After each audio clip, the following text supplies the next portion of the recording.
오늘 시간에는 새 믿음 그 8번째 시간으로 에스겔의 믿음이라는 제목을 가지고 본문 말씀인 에스겔 24장 24절 말씀을 통해서 하나님께서 저희에게 주신 말씀 함께 나누도록 하겠습니다. 계속해서 우리는 새 믿음 시리즈에서 살펴보고 있습니다. 그러니까 한마디로 말씀드려서 그냥 우리가 가지고 있었던 옛 믿음, 헌 믿음을 가지고서는 진정으로 하나님의 나라의 백성이 합당하게 살아갈 수가 없는 것입니다. 이제 새로워진 믿음으로 원래 옛적 선한 길, 원래 있었던 그 복음의 믿음으로 우리가 돌아가야 한다에 대해서 계속 살펴보고 있는 중입니다. 그 중에서 우리 믿음의 선지인들에 대해서 살펴보았습니다.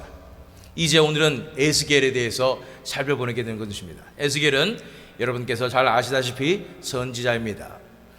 이제 이 남유다가 패망하고 성전이 무너지고 그런 시점에서 바벨론으로 끌려간 사람 중에 에스겔이 있었고, 그는 하나님의 말씀을 받아서 선포하게 된 것입니다.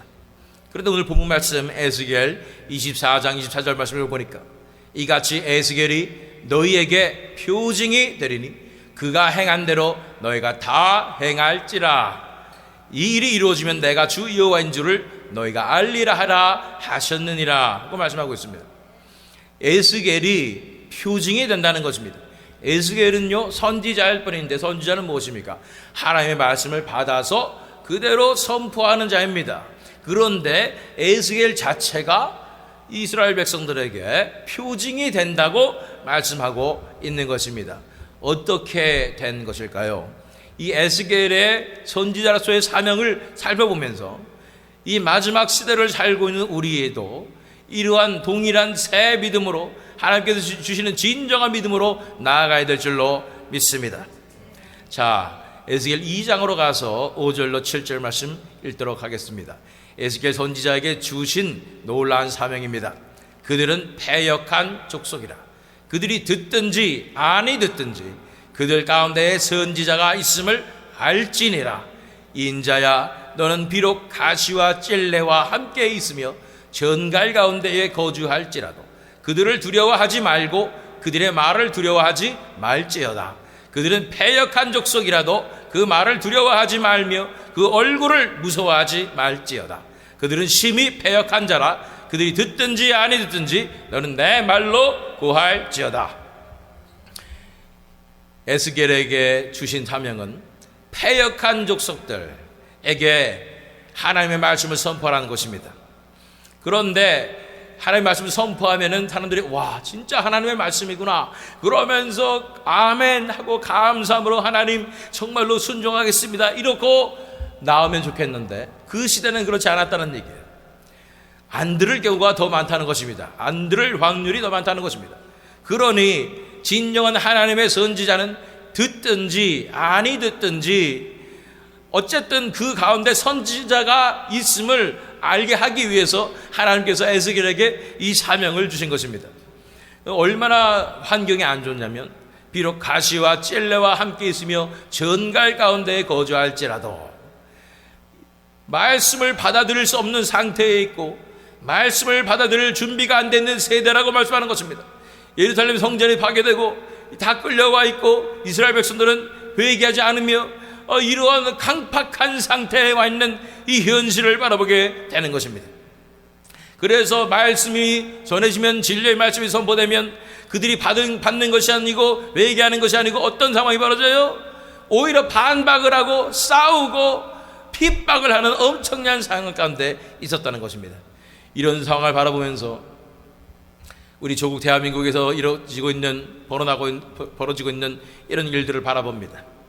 정말 하나님의 말씀의 진리가 선포되는 것이 아니라 이 선포되면 다 반박을 하고 다 싫어하고 기독교를 다 싫어하는 이런 상황 가운데 우리는 살고 있는 것입니다. 그럴 때 우리는 어떻게 됩니까? 사회의 시각이 두려워서 우리는 물 타가지고 그런 복음을 전해야 됩니까? 아닙니다. 그들 가운데 선지자가 있음을 알게 해야 하는 것입니다.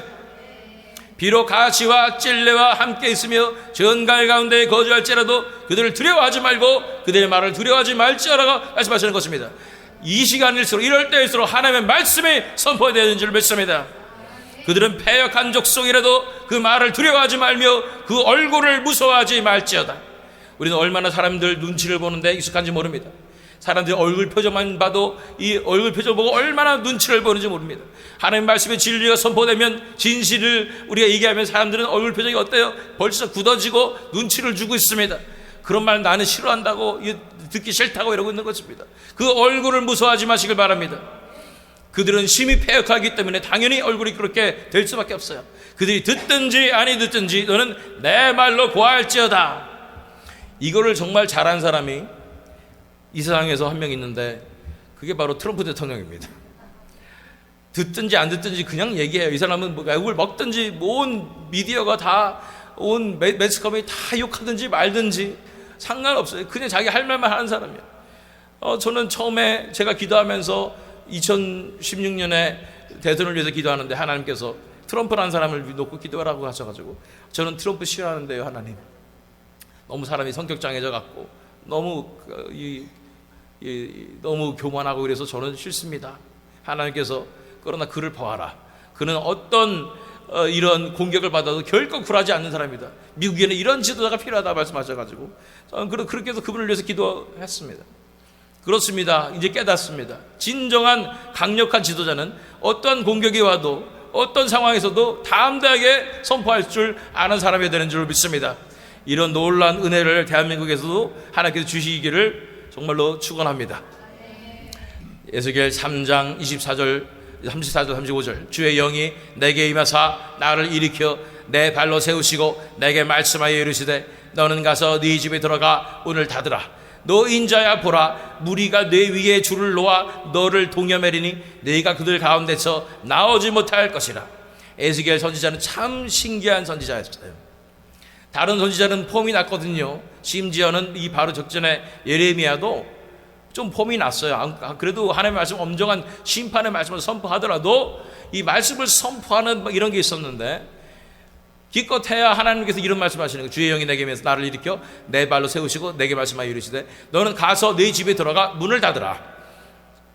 너 인자야 보라, 무리가 내 위에 줄을 놓아 너를 동여매리니 내가 그들 가운데서 나오지 못할 것이라. 가서 문을 닫아서 줄을 동여매서 나오지 못하고 있어라. 이게 메시지예요. 이거를 순종하라 그러는 것입니다. 기억나십니까? 에스겔이 표징이 된다 말씀하시는 것입니다. 표징으로서의 사명을 감당한 것이 바로 에스겔 선지자였던 것입니다. 그냥 이 시대에 하나님께서 사인을 주시는데 이 에스겔 선지자의 삶을 통해서 그냥 하나님께서 사인으로서 살아가라고 말씀하시는 것입니다. 이 마지막 시대에도 하나님께서 이러한 사명을 마지막 시대의 교회들에게도 주시는 줄 믿습니다. 이 시대에 하나님의 사명을 우리의 삶으로서 이제 그대로 드러내는 그런 삶을 살아야 된다는 것입니다. 그런데 이게 쉬운 일이 아닙니다. 집에 들어가서 문 닫고 나오지 말아라. 거기서 멈추는 것이 아닙니다. 26절 27절 말씀, 내가 네 혀를 네 입천장에 붙게 하여 네가 말 못하는 자가 되어 그들을 꾸짖는 자가 되지 못하게 하리니 그들은 패역한 족속임이니라. 그러나 내가 너와 말할 때에 네 입을 열리니 너는 그들에게 이르기를 주 여호와의 말씀이 이러하시다 하라. 들을 자는 들을 것이요 듣기 싫은 자는 듣지 아니하리니 그들은 반역하는 족속임이니라. 자기 마음대로 말도 못하는 거, 입이 천장에 딱 붙어가지고 말도 못하는 자가 되는 것입니다. 폼이 안 나잖아요. 선지자 그러면은 말도 청산유수로 딱 선포해야 되고 위험 있는 목소리로 하나님의 말씀을 선포해야 되는데 말도 못하게 되고 하나님께서 입을 여실 때에만 얘기할 수 있고, 이러한 선지자로서 에스겔이 부르심을 받은 것입니다. 그래서 에스겔은 왜 이렇게 순종하며 살 수 있을까요?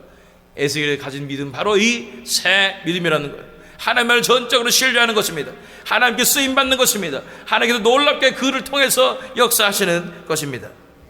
4장으로 가서 계속 이어집니다. 1절로 3절 말씀 읽어보면 너 인자야 도판을 가져다가 그것을 내 앞에 놓고 한 성읍 곧 예루살렘을 그 위에 그리고 그 성읍을 에워싸되 그것을 향하여 사다리를 세우고 그것을 향하여 흙으로 언덕을 쌓고 그것을 향하여 진을 치고 그것을 향하여 공성대를 둘러 세우고 또 철판을 가져다가 너와 성읍 사이에 두어 철벽을 삼고 성을 포위하는 것처럼 에워싸라. 이것이 이스라엘 족속에게 징조가 되리라.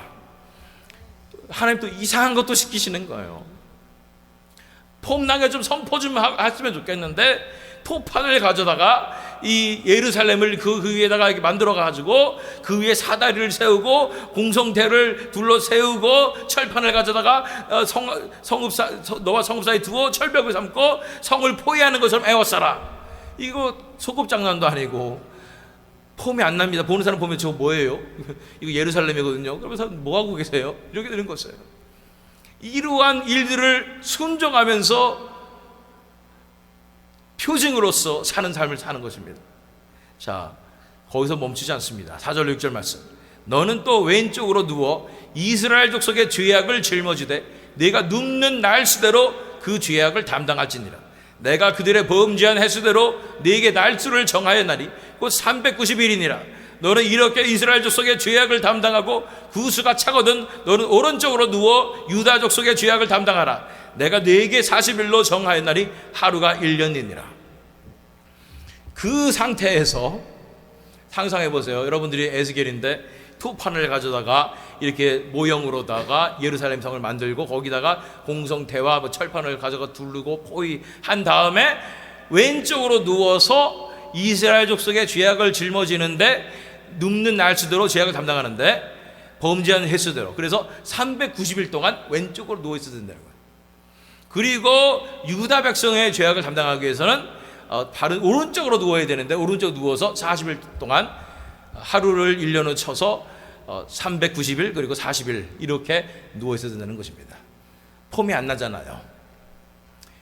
선지자인데 선지자를 부르심 받았는데 하는 일이라고는 토판을 만들어 가지고 왼쪽으로 한참 누워 있고 오른쪽으로 한참 누워 있는 것입니다. 근데 뭐라고 말씀하시냐면 죄악을 담당할지니라. 상상해 보셨어요? 여러분들 이 의학적으로 봤을 때 390일 동안 1년이 넘는 날수 동안 왼쪽으로만 계속 누워서 일어나지도 못하고 그 상태로 살면 욕창이 생기고 사람이 망가지게 돼요. 근육이 망가지고 그렇게 되는 것입니다. 그럼에도 불구하고 이렇게 순종하는 삶을 사는 것입니다. 에스겔은 왜 이렇게 순종했습니까? 이것을 통해서 하나님의 메시지를 선포하는 것입니다. 이것을 통해서 정말로 그 이스라엘 백성들의 죄악을 감당하는 것입니다. 이것에서 우리는 누구를 볼 수 있습니까? 우리 죄악을 담당하신 분은 바로 우리 주 예수 그리스도신 것입니다. 그 고통과 그 아픔을 다 이겨내고 우리 모두의 죄악을 담당하신 십자가에서 피를 흘리셔서 우리 죄악을 담당하신 예수 그리스도를 예피하는 삶을 이 에스겔 선지자는 살아갈 수 있었던 것입니다. 왼쪽으로 누워 390일, 오른쪽으로 누워서 40일. 7절 8절 말씀. 너는 또 내 얼굴을 에워싸인 예루살렘 쪽으로 향하고 팔을 걷어올리고 예언하라. 내가 줄로 너를 동일이니 네가 에워싸는 날이 끝나기까지 몸을 이리저리 돌리지 못하리라.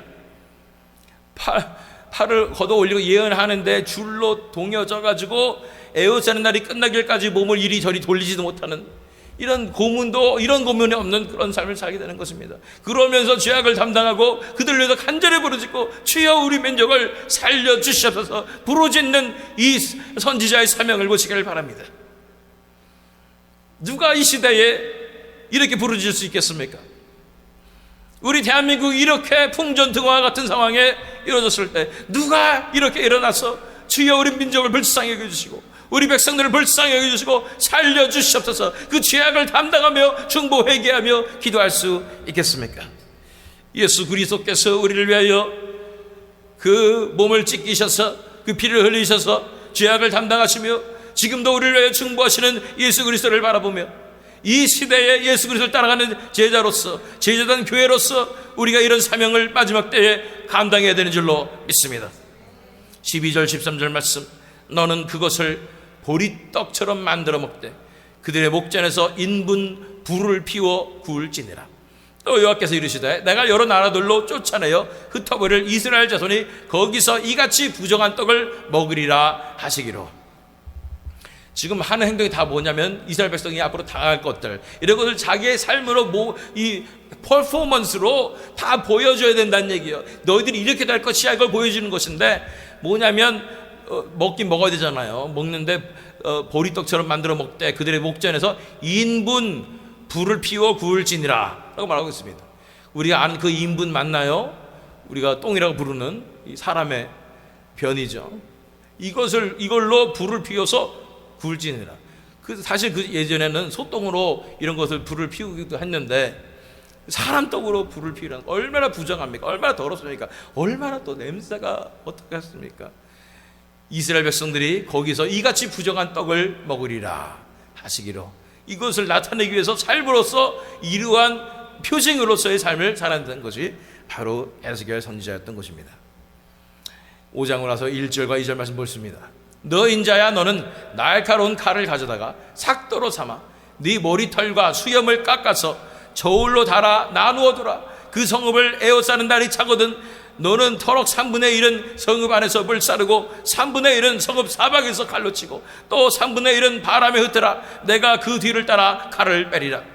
이번에는요, 선지자가 또 폼이 안 나게 칼을 가져다가 삭도로 삼아서 이 옛날 사람들은 머리털과 수염 이런 게 다 생명이 있는데 이 다윗의 경우에 봤을 때 이 다윗의 종들이 어디 갔다가 사절로 갔다가 다신으로 갔다가 수염이 반으로 잘렸어요. 그래가지고 부끄러워서 나오지도 못하는 그 정도로 수염은 그들의 자존심인데 내 머리털과 수염을 다 깎아서 저울에 단어서 나눠두고 3분의 1은 성읍 안에서 불사르고 3분의 1은 성읍 사방에서 칼로 치고 3분의 1은 바람에 흩어라. 다 머리를 빡빡 깎고 수염을 다 깎아서 밀어버리라는 것입니다. 이것에 에스겔은 또 순종합니다. 왜냐하면 자신의 이 행동 자체가 하나님의 메시지를 선포하는 것이고 이것을 통하여 이스라엘 백성들에게 메시지를 선포하는 이 선지자로서의 진정한 사명을 감당하게 되는 것입니다.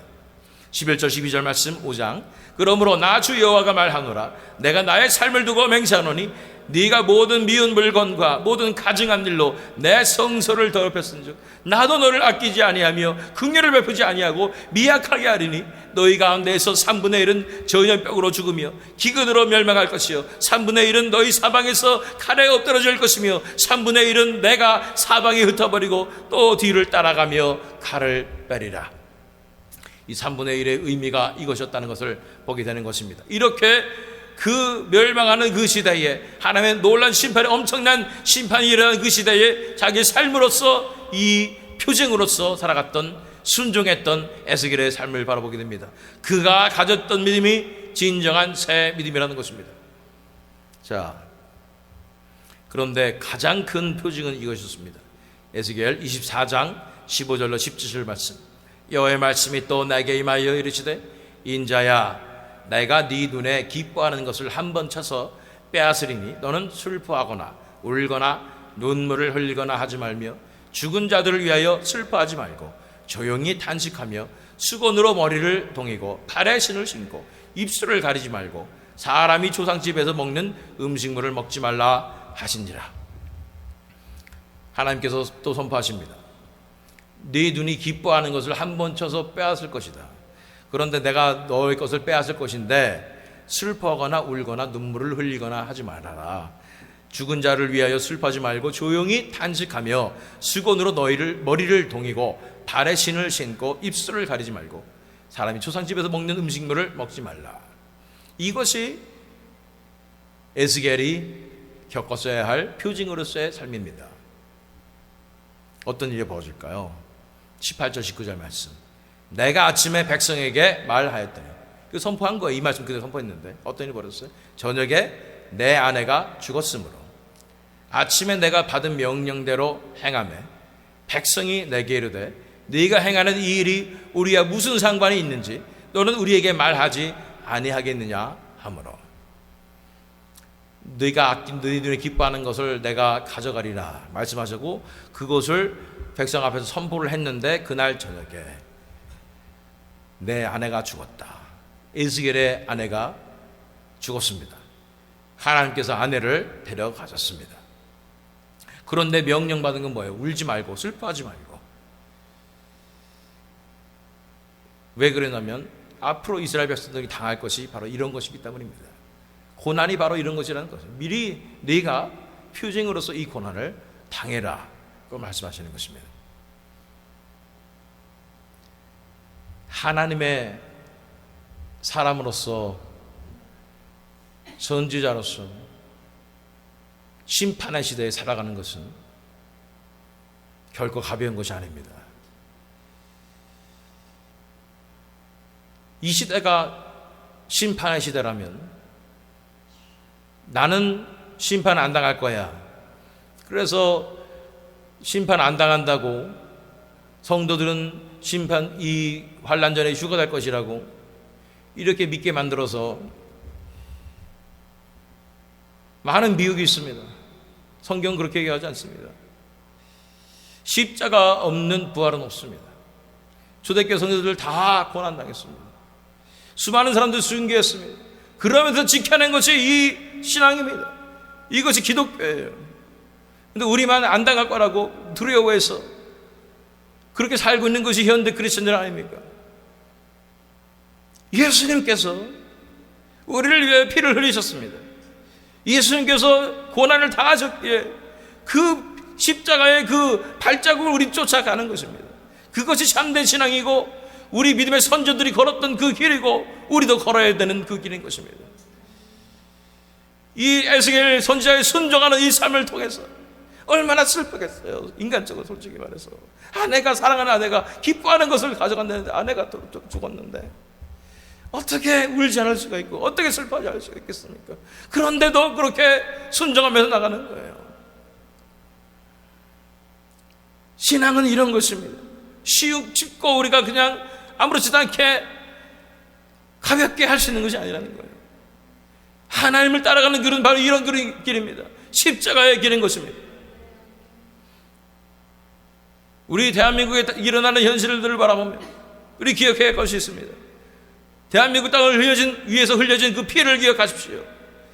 처음에 선교사들이 와서 그 젊은 나라에 와서 풍토병에 죽어가며 아내와 자식들을 잃으며 그렇게 피 묻은 십자가의 복음을 전한 것입니다. 그곳에서 흘려진 그 피를 기억하십시오. 하나님께서 불쌍히 여기셔서 이승만 대통령을 1900년대 초반에 한송 감옥에서 부르시고 만나주시고 하나님의 나라를 꿈꾸게 하시고 그가 꿈을 품고 기도함으로 미국에 와서 엄청난 하나님의 지혜로서 이 학업들을 다 마무리하고 끝까지 이 나라를 세우겠다는 일념을 가지고 나라를 세워서 세워진 것이 대한민국 땅입니다. 우리 윗세대들은 얼마나 고생했습니까? 그거 정말 이 나라 한번 세워보겠다고 정말 지도자들뿐 아니라 대통령뿐 아니라 온 국민들이 다 노력하면서 세웠던 그 피를 기억하십시오. 우리 믿음의 선조들이 이제 신사 참배하지 않겠다고 주기철 목사님과 손양은 목사님 같은 분들은 목숨을 바쳐서 순교함으로써 이 믿음을 지켜낸 것이 우리의 신앙인 것입니다. 왜 우리만 편하게 하려고 합니까? 초대교회 성도들보다 다 그렇게 고난을 받았고 그렇게 예수 그리스도 이름을 위하여 고난을 받는 것을 영광으로 생각하며 기쁨으로 생각하며 그렇게 살아낸 것이 이 신앙인 것입니다. 그런데 언제부터 우리는 나 혼자 편하고 다른 사람 고생은 다 가져가세요, 나는 편하겠습니다 하면서 하는 신앙으로 바뀌었습니까? 그러니까 힘이 없지요. 그러니까 교회가 힘이 없는 거 아니겠습니까? 이제 참 신앙으로 돌아야 됩니다. 이 새 믿음으로 돌아야 됩니다. 하나님께서 정말 내가 네 아내를 가져가겠다 할지라도 아멘, 하나님 믿습니다. 하나님 신뢰합니다. 이 삶을 내가 십자가를 지는 이 삶을 가겠습니다 하면서 믿음의 발걸음을 내들며 이 결계를 가지고 이 야성을 가지고 하나님 앞에 나아가는 것이 진정한 믿음인 것입니다. 뭘 믿습니까? 하나님께서 이 상황 가운데 가장 좋은 것으로 우리 삶 가운데 역사하실 것입니다. 에스겔의 아내는 무슨 죄가 있어서 갑자기 하루아침에 죽고, 이건 세상적인 관점입니다.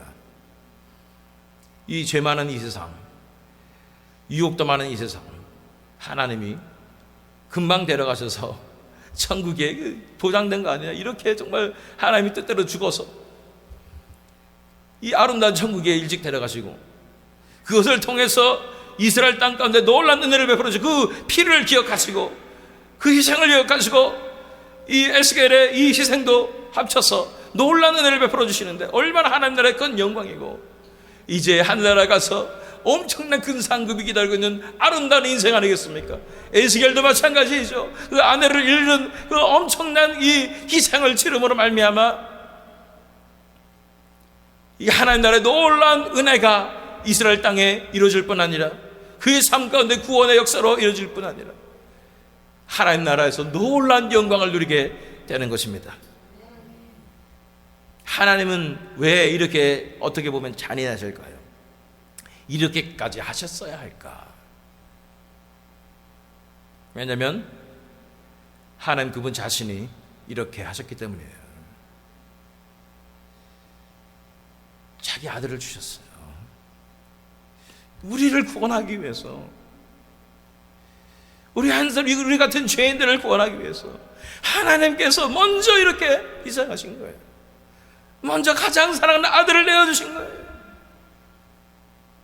예수님께서 우리 같은 죄인 구원하시려고 먼저 자신의 목숨을 내어주신 거예요. 그렇기 때문에 하나님이 이렇게 우리에게 말씀하실 자격이 있어요. 너도 나의 길을 따라가라. 이 길이 구원의 길이라 말씀하시면서 우리는 하나님 사랑받아서 사랑하기 때문에 이 길을 기쁨으로 걸어갈 수 있게 되는 것입니다.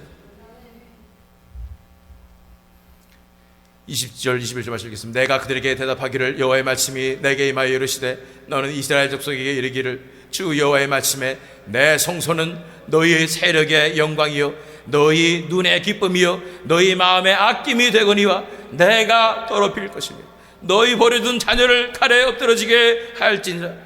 그들은 그 성전을 너무나 아끼고 사랑했는데 그런데 그것을 앗아가겠다고 말씀하시는 것입니다. 그 성전을 다 무너뜨려 버리겠다고 말씀하시는 것입니다.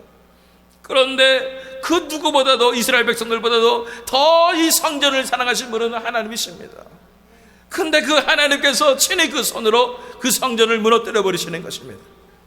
가장 큰 희생을 하시는 분은 바로 하나님이신 것입니다. 로마서 5장 7절로 8절 말씀, 의인을 위하여 죽는 자가 쉽지 않고 선인을 위하여 용감히 죽는 자가 복이 있거니와 우리가 아직 죄인 되었을 때에 그리스도께서 우리를 위하여 죽으심으로 하나님께서 우리에 대한 자기의 사랑을 확증하셨느니라. 그 사랑하는 성전을 무너뜨리신 하나님, 사랑하는 아들을 이제 내어주시는 거예요.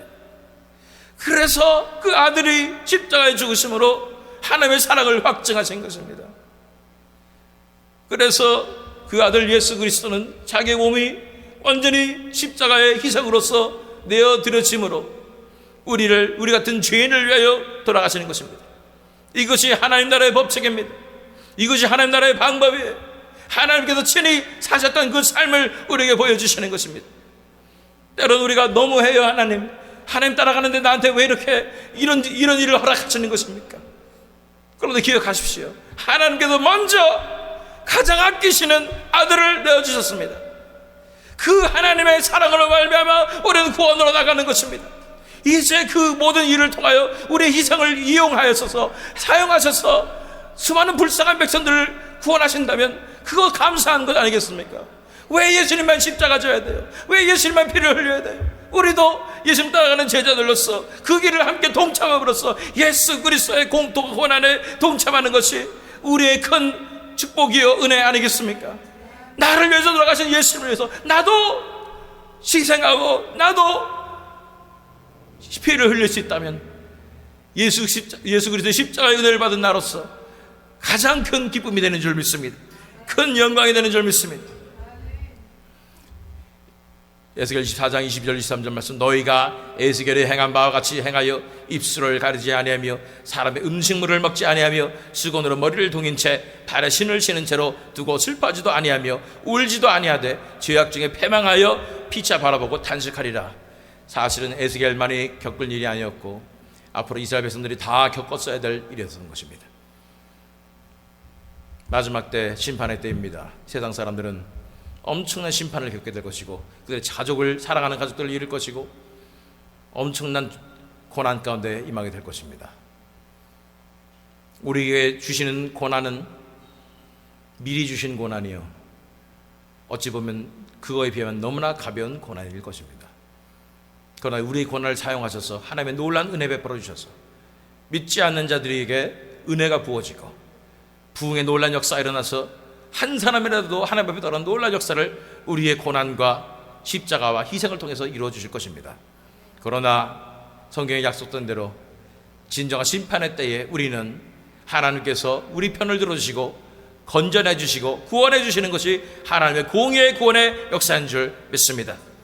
이 세상 사람들 다 고난 당해야 되고, 지금 보세요. 캘리포니아에 우리 유건사님 말씀하셨는데 한인타운까지 그런 불이 번지고 그런 엄청난 그런 재앙 가운데 많은 사람들이 목숨을 잃고 가족을 잃고 집을 잃고 그러고 있는 가정 가운데, 그러나 우리가 당하는 그 고난과 이 십자가를 하나님 앞에서 하나님께서 주관하시고 인도하시는 그것에 순종하면서 나아가게 될 때, 우리의 이 고난을 통해서, 미리 받는 이 고난을 통해서 하나님께서 놀라운 은혜를 이 마지막 시대에 부흥의 은혜로서 온 세계 가운데 베풀어 주시는 것입니다. 이러한 선지자로서의 삶은 표징으로서의 삶인 것입니다. 그래서 본문에서 24절 이같이 에스겔이 너에게 표징이 되리니 그가 행한 대로 너희가 다 행할지라. 이 일이 이루어지면 내가 주 여호와인 줄을 너희가 알리라 하라 하셨느니라. 이 말씀 기억하면서 예수님을 바라봅니다. 베드로전서 2장 24절 친히 나무에 달려 그 몸으로 우리 죄를 담당하셨으니 이는 우리로 죄에 대하여 죽고 의에 대하여 살게 하려 하심이라. 그가 채찍에 맞음으로 너희는 나음을 얻었나니. 이 은혜 받았습니까? 나는 죽어야 되는데 예수님께서 나를 위해서 대신 채찍 맞으셨습니까? 내가 죽었어야 되는데 예수님께서 대신 피를 흘리셨습니까? 그렇다면 이제 우리의 턴입니다. 우리의 차례예요. 예수 그리스도 이름을 위하여 우리는 목숨 바치고 예수를 따라가야 되는 줄 믿습니다. 이 삶을 살아내야 되는 줄 믿습니다. 예수님께서 걸으셨던 그 십자가의 길을 우리도 걸어야 되는 줄로 믿습니다.